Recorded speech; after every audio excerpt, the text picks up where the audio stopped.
So still on the weather patterns, let's get you a sense of what's actually happening. We're bringing in SABC meteorologist Mdu Mthembu that joins us now for a quick chat. A very good morning to you, Du. So we see now all these floods and flooding patterns that are currently happening, and I see there you have a level 2. What does this all mean?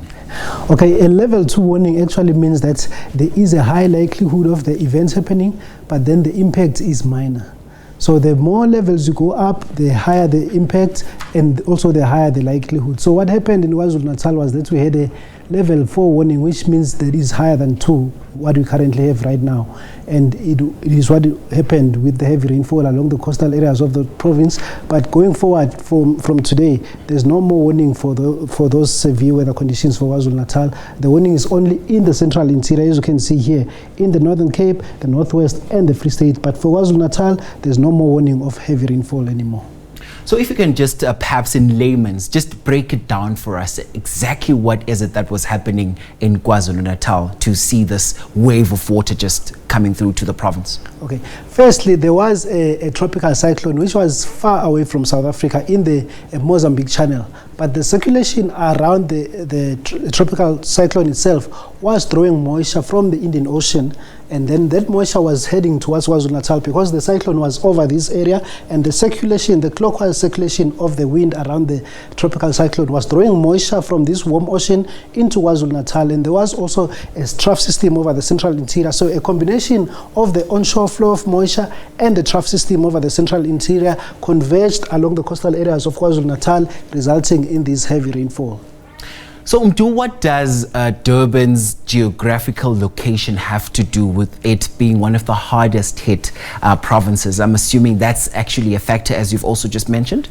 So you'd remember that South Africa has 2 oceans. There's the Indian Ocean and the Atlantic Ocean. So this one, the Atlantic Ocean, is cold, and therefore it does not contain as much moisture as this warm Indian Ocean. So the warmer the ocean, the more moisture it contains. Therefore, the moisture is what we get out of rainfall. That is why as well that we get tropical cyclones in this warm ocean, because the warmer the ocean, the more moisture it carries. So KwaZulu-Natal, including the city of eThekwini, is over the warm tropical ocean, which has more moisture, and therefore it will get more of the rainfall. But in general, South Africa is also divided in different areas where you have the summer rainfall region and the winter rainfall region. So now that we have just ended the summer rain season, we are going to the winter season. So the rainfall will begin to stop over the eastern provinces, and then now we're going to see rainfall coming through to the western parts of the country,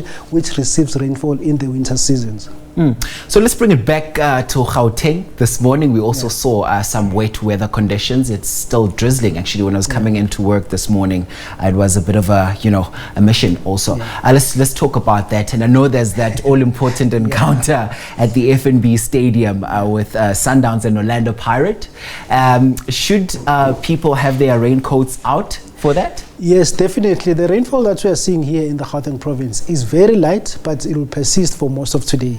And the end result is that it will be cloudy and cold because it's raining. So people going there should make time to travel earlier, so that if there's congestion on the road due to the rainfall, they are not affected.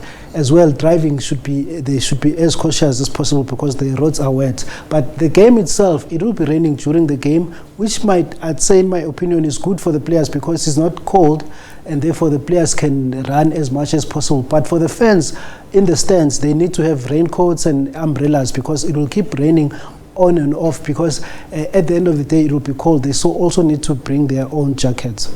So we don't anticipate any thunderstorms, because I see there on your wall, we see some severe thunderstorms that are being predicted for Upington and Bloemfontein. Is that correct? This is correct. It's only in the Northern Cape, the Free State and the Northwest Province. For Gauteng, there's no warning of any severe weather. Limpopo, nothing. KZN, nothing. Mpumalanga, nothing. Eastern Cape, nothing. Western Cape, nothing. It's only the Northern Cape, the Northwest and the Free State, and mostly these severe storms are we're expecting out of them heavy rainfall that may lead to localized flooding. There could also be intense lightning activity. As you can see, hail can also be possible, and very strong and damaging winds can be expected in these areas, including Bloemfontein, some areas in Mahikeng and Upington in the Northern Cape. But for Gauteng, It's not going to be severe, just slight rain throughout the day, which will not result in any significant damages. So until when should we brace ourselves for all this weather?